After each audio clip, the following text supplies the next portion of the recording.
বিশ্বে প্রতি বছর প্রায় ১৩০ কোটি টন খাদ্য অপচয় হয়, যা মোট উৎপাদনের প্রায় ১/৩, যার আর্থিক মূল্য প্রায় $১ ট্রিলিয়ন বা ১১০ লক্ষ কোটি টাকারও বেশি।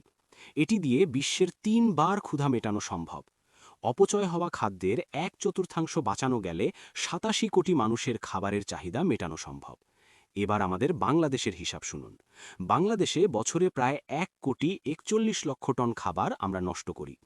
হিসাব করলে দেখা যায় গড়ে প্রতিটি বাংলাদেশী বছরে প্রায় ৭০ কেজি খাবার অপচয় করছে, যা আমেরিকা বা অনেক উন্নত দেশের চেয়েও বেশি। যার প্রধান কারণ অব্যবস্থাপনা, দুর্বল অবকাঠামো ও অসচেতনতা।